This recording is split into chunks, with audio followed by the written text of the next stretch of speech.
কৰিমগঞ্জ আৰু কাছাৰত তেওঁলোকে বেছিকৈ কিনিব বিচাৰে কৰিমগঞ্জ মানে শ্ৰীভূমিত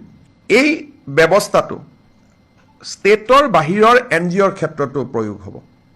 যোৱা কেইটামান দিনত আমি দেখিছোঁ যে কেৰালা আদিৰ পৰা বহুত এনজিঅ' আহি অসমত মাটি কিনিছে আৰু তেওঁলোকে কিছুমান অনুষ্ঠান পাতিছে হয়তো ভৱিষ্যতৰ দিনত সেই অনুষ্ঠানবোৰ ৰাষ্ট্ৰীয় নিৰাপত্তাৰ কাৰণে ভাবুকি হ'ব পাৰে সেইকাৰণে অসমৰ এনজিঅ'ই মাটি কিনিলে কোনো প্ৰচিডিউৰত আহিব নালাগে কিন্তু অসমৰ বাহিৰৰ যদি কোনোবা এনজিঅ'ই অসমত এডুকেশ্যনেল ইনষ্টিটিউট কৰাৰ কাৰণে মেডিকেল কলেজ কৰাৰ কাৰণে নাৰ্ছিং কলেজ কৰাৰ কাৰণে যদি বাহিৰৰ ৰেজিষ্টাৰ্ড এনজিঅ'ই যদি অসমত মাটি কিনিব খোজে এই সেম প্ৰচিডিউৰৰ মাজেদি তেখেতসকলো যাব লাগিব গঞ্জ বৰপেটা এনেকুৱা জায়গাত কেৰালাৰ কেইবাটাও এনজিঅ'ই মাটি কিনিছে আৰু মাটি কিনিব বৰাক ভেলীত চেষ্টা কৰি আছে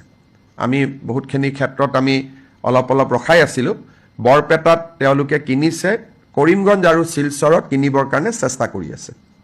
কেৰালাৰ পৰা অহা কেইবাটাও এনজিঅ' বিভিন্ন বিশেষ এটা ৰিলিজিয়নৰ লগত জড়িত এনজিঅ'ই অসমত ডাঙৰ ডাঙৰ মাটি কিনাৰ বাবে তেওঁলোকে কথা বতৰা বা চেষ্টা চলাই থকা